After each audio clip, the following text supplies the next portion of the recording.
En titre de l'actualité, une présentation de Addict Remorquage et Transport et Mécanique, les spécialistes. Maintenant à Montmagny, c'est Addict, 234-34-61. Addict Remorquage et Transport, des professionnels qui peuvent vous aider dans une situation d'enlisement ou simple remorquage. Grâce à ses équipements de haute performance, Addict, c'est aussi le service de transport de tout genre et de mécanique. Maintenant à Montmagny, c'est Addict Remorquage et Transport au 234-3461.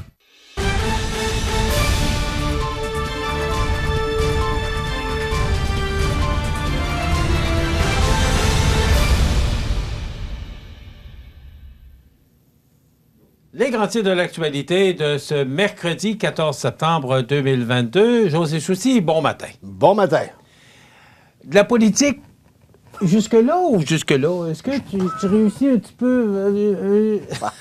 Sincèrement, je pense que j'en ai jusque-là. Écoute, c'est vraiment une campagne négative, on va se le dire, là, Michel. Là. Et sincèrement, je suis un passionné de politique, mais même moi, ça me brûle. Je veux dire, on ne retient pas grand-chose, mis à part les pseudo-scandales qui sortent à gauche et à droite. Et on sent également que dans les médias, il y a des clans et ça se ressent. Là. Je m'excuse, là, l'objectivité au national, je suis pas... En tout cas, on pourra repasser, mettons. Écoute, ce matin, on parle de trois candidats récidivistes de l'alcool derrière le volant. Là, c'est dans le Journal de Québec de ce matin. Il y en aurait 13 en passant. 13 candidats aux prochaines élections qui ont été condamnés pour conduite avec les facultés affaiblies. Oui. Et on parle du candidat libéral dans la Côte-du-Sud aussi. Oui, Sylvain Lemieux, là, qui a été condamné à 3 reprises pour recel. Recel, en d'autres termes, là, c'est qu'il s'est retrouvé en possession de biens criminels obtenus.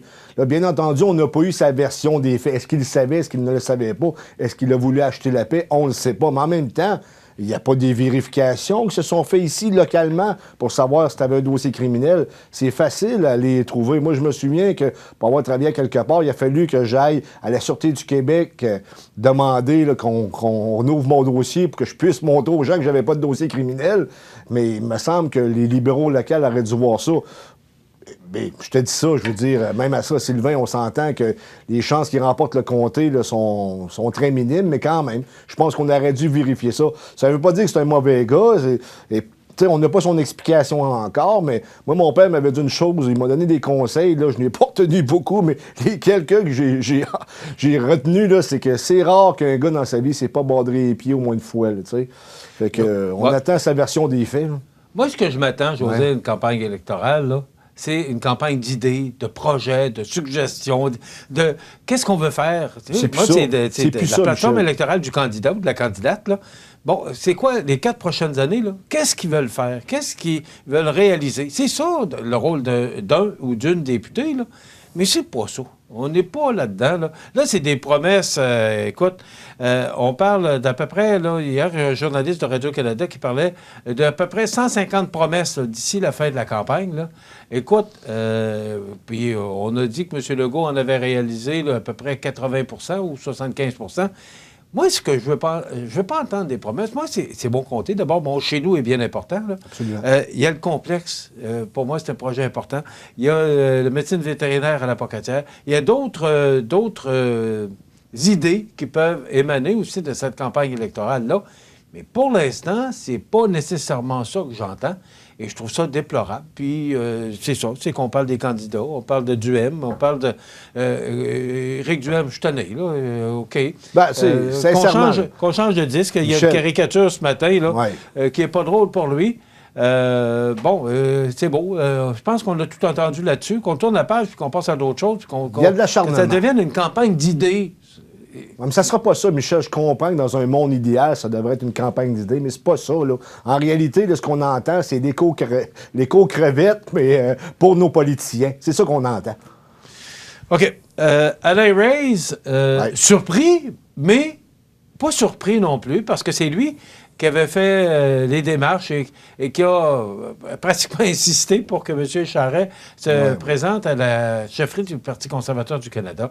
Il ne rejoint pas les idées du nouveau chef et il a décidé de quitter et de devenir indépendant. On s'entend que M. Reyes, c'est son dernier mandat. Là. Il n'est pas plus gros que son parti dans le comté. C'est pas le premier qui va faire cette erreur-là. Remarque, il y a deux façons de voir les choses. Peut-être que c'est un gars de conviction, puis il a décidé de suivre ses convictions. Ça, c'est la version que lui va vendre. Mais l'autre version de ses opposants ou des critiques, c'est que j'ai pas gagné, je m'en vais, moi, je joue plus. Tu vois le genre, tout dépendant de quel côté tu te situes dans la situation. Mais moi, ce que je te dis, c'est possiblement, même fortement, son dernier mandat, même s'il décidait de se représenter à la prochaine campagne fédérale. Là, c'est clair qu'il ne passera pas.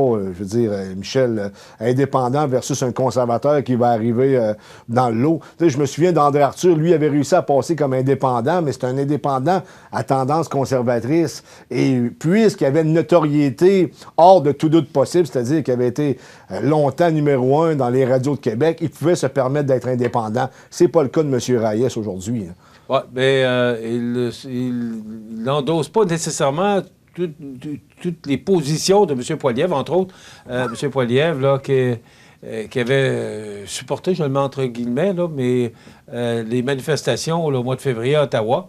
Et ça, il l'a mentionné hier, qu'il n'était pas d'accord avec cette position-là, puis qu'il désirait se retirer que de ne pas être d'accord avec son chef. Naturellement, tu as vu M. Généreux qui, lui, a dit, ben regarde, c'est lui le chef, on va le suivre, c'est démocratique. Et maintenant, ben, j'ai hâte de travailler avec. C'est ce que M. Généreux, député de Montmagny, Lila, Kamouraska, Rivière-du-Loup, a mentionné. M. Reyes, lui, ne voit pas ça comme ça. Ah, mais Michel, c'est qui avait raison au bout de la ligne? Si Pierre Poilievre a été élu avec 68 du suffrage, puis qui a appuyé les camionneurs, ça veut dire qu'il y a des gens chez les conservateurs qui pensent que les camionneurs avaient raison. Tu fais l'addition, c'est simple, mais c'est clair. Je veux dire, ou sinon, il n'y aurait pas voté pour lui. Oui. Ah.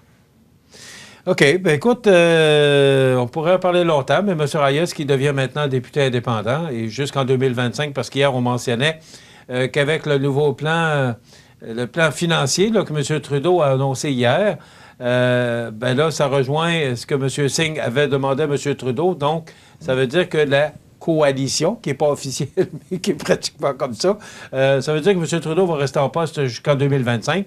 Ça veut dire qu'il n'y aura pas d'élection en 2025. Donc, pour le comté d'Arthabasca, ils vont avoir un député indépendant. Donc, il va être assis dans les rideaux à l'arrière. C'est ça? Mais...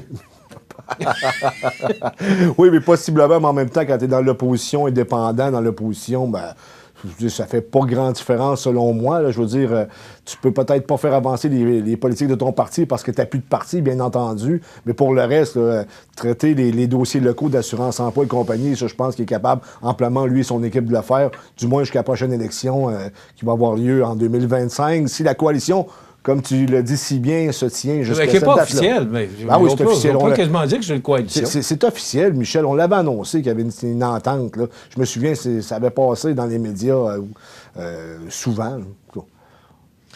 José, hier, tu me mentionnais, j'ai été un peu surpris. Il y a 27 partis politiques à l'élection actuelle. Il y en a combien dans la Côte-du-Sud? Il y en a 6. Okay. Il y en a un nouveau, mais on le savait, mais c'est parce que le monsieur n'avait pas encore envoyé de communiqué. Là. Il en a envoyé un hier. On parle de Sylvain Cloutier, si je ne me trompe pas, du Parti autonomiste. Et on va lui donner une tribune aussi. Je pense qu'on l'a invité à l'émission, si je ne me trompe pas, là, pour vendredi, juste avant la dernière semaine d'élection. Il va venir présenter les grandes lignes de son parti, des idées pour le local. Mais en même temps, on s'entend, M. Cloutier, là, que c'est comme nouveau.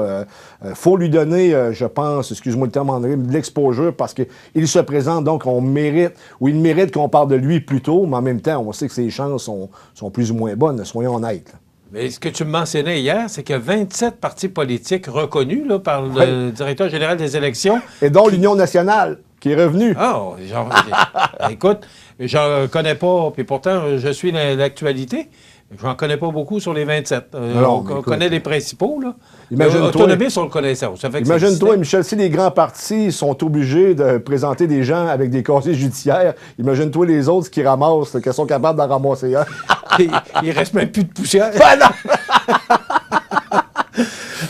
D'ailleurs, je vous rappelle, Sylvain Cloutier, je dois l'inviter parce que c'est de faire les choses dans les règles de l'art. Il sera là le 23 septembre, alors que tous les autres candidats, ça s'est fait par tirage au sort, en compagnie de Simon Chouinard, qui est comptable professionnel chez Mallette, le bureau tout juste à côté de nous. On a fait ça dans les règles de l'art. Donc, la semaine du 26 septembre, on recevra tous les candidats dans Côte-du-Sud. Ils sont ici avec nous. C'est confirmé par chacun des candidats. Ils seront ici dans l'entrevue du jour pour nous parler de leur plateforme électorale, tout juste la semaine avant les élections. Et on n'a pas choisi là, lundi, mardi, mercredi, tel ou tel député, candidat, pardon. C'est vraiment par tirage au sort. Et M. Sylvain Cloutier, comme il était le dernier, bien, il sera là le vendredi 23 septembre. Maintenant, début d'incendie à Saint-Jean-Port-Joli au presbytère. Et heureusement, là, d'abord, un monsieur qui a eu l'œil vif et les pompiers qui sont arrivés rapidement. Là. Oui, c'est un voisin à l'Arabie, pour ne pas le nommer, parce que c'est lui qui nous a envoyé l'information en premier lieu. Il s'est réveillé dans la nuit. Ce qu'ils m'ont raconté, c'est que ses rideaux étaient ouverts pour faire aérer la chambre parce qu'il faisait extrêmement chaud. On part de la nuit du lundi, le 12 à mardi au 13. Là. Dans le fond, c'est mardi à 2 h du matin. On vient mêler, mais c'est dans la nuit de lundi au mardi. Et là, on va y arriver. On va y arriver. Mais ce que je veux dire, c'est heureusement, il s'est rendu compte que le feu était pris sur la galerie. Et semblerait-il que ça vient d'un fil électrique qui était quand même assorgé et défectueux.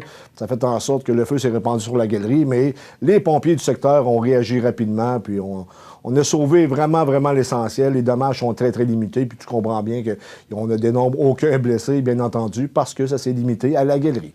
Et il faut remercier ce monsieur-là qui s'est empressé d'appeler les pompiers. D'ailleurs, c'est lui qui nous a envoyé... un citoyen responsable. Voilà. José, hier, j'écoutais les nouvelles, puis j'étais inquiet. Et je veux en parler ce matin. L'entretien du pont Laporte. Écoute, je ne sais pas si tu as regardé hier le bulletin de nouvelles de Radio-Canada à Québec avec Bruno Savard. L'émission Enquête qui est là-dessus actuellement. Et je commence à être inquiet, moi, de passer sur le pont Laporte. Là. Parce que... Si t'es inquiet de passer sur le pont Pierre-Laporte, tu dois être super inquiet de passer sur le pont de Québec aussi. Écoute, à un moment donné, c'est... faudrait mettre les priorités de la traverse qui commence à avoir beaucoup d'âge. Ça devient inquiétant de traverser à Québec. Je pense qu'on va se passer les visites. Mais... D'abord, c'est que on dit qu'on est transparent de la part du gouvernement. C'est pas ce que M. Marchand entend. Et il est inquiet, et moi, je suis inquiet. On parle d'un troisième lien, et il y a beaucoup d'opposition face à un troisième lien. Mais pourtant, quand on regarde là, que le pont de Québec, le pont Pierre-Laporte a été inauguré en 70, et l'autre qui a 102 ans, 100 quelques années, je ne me souviens pas exactement, là, mais en tout cas, il y a plus de 100 ans, ça devient essentiel, le troisième lien, mais il va falloir mettre de l'argent pour réparer le pont Laporte. Sinon, écoute, on ne sera plus capable de traverser à Québec. Mais il faudrait peut-être écouter la population, Michel. C'est pas compliqué. Les gens veulent un troisième lien, notamment sur la Rive-Sud. Ici, c'est majoritaire. Les gens veulent un troisième lien. Et tu regardes le tramway, c'est même pas une personne sur deux qui veut avoir un tramway. Tu as le Parti québécois qui avance, ou bien non, qui promet d'expansionner, si on veut, le tramway, alors qu'il n'est même pas commencé. Je veux dire, il faudrait peut-être commencer à se tendre l'oreille, à écouter ce que nos citoyens veulent aussi. Là. Ouais, je veux dire, on veut la vertu, on prétend être du bord de la vertu, mais en même temps, visiblement, la population ne suit pas. Là. On dirait qu'on a une élite qui veut quelque chose, on a une population qui veut d'autres choses, et les deux ne se parlent pas. Ouais, puis quand tu regardes la campagne électorale, tu n'entends pas parler beaucoup, un peu du tramway, parce qu'il y a beaucoup de gens qui sont contre, là, mais tu n'entends pas parler... Il n'y a pas de promesse électorale ou d'engagement face au troisième lien. Puis pourtant, je l'ai mentionné, le pont Laporte qui a plus de 50 ans, puis l'autre qui a plus de 100 ans, il va falloir que quelqu'un...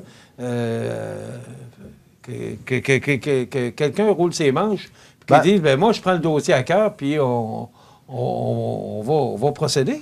Un peu, Michel, juste pour clarifier la situation. Le Parti conservateur du Québec et la CAQ veulent un troisième lien. Le Parti libéral, semblerait-il que non, mis à part Norbert Morin-Cy, son candidat Sylvain Lemieux. On connaît l'histoire. Et le Parti québécois et Québec solidaire ne veulent pas de troisième lien. Eux autres, ils veulent réellement la concrétisation du tramway. Je pense que la CAQ également veut le tramway. Mais tout ça pour te dire qu'effectivement, nos ponts ont besoin de beaucoup d'amour et il faudrait s'y affairer avant qu'il arrive une catastrophe. Lorsqu'il arrivera une catastrophe, on va réagir comment? Pardon? Est-ce que c'est ça qu'on attend, une catastrophe? Bien, souvent, pour réagir, c'est ça, parce que pour certains partis, c'est pas vendeur auprès de leur électorat, donc on n'en parle pas. On aime mieux parler de projet alors qu'un gouvernement est là pour s'occuper justement et spécifiquement de ces choses-là, alors qu'on le fait plus ou moins bien, là. Je veux dire, on ne peut pas se passer de pont. Il ne faudrait pas qu'il y ait un pont qui s'effondre, qu'il arrive une catastrophe. Imagine-toi la circulation qui est déjà au ralenti de la rive sud sur la rive nord. S'il fallait qu'on ferme un pont et qu'on n'ait pas de troisième lien encore, là, peux-tu dire que l'attente ne se fera pas à Lévis, mais bien jusqu'à Montmagny? Là? Écoute, je pense que c'est 30 des suspentes là, qui sont rouillées et qui sont à changer. Voilà, ben ça complète notre émission pour aujourd'hui. Demain, on reçoit Marlène Lagacé, agronome, qui viendra nous parler des incubateurs agricoles. Et il y aura bien sûr la chronique IGA. Donc, c'est le menu qu'on vous propose pour demain. En attendant, un petit peu de pluie, mais ça se dégage en après-midi. Je vous souhaite de passer une excellente journée. À demain.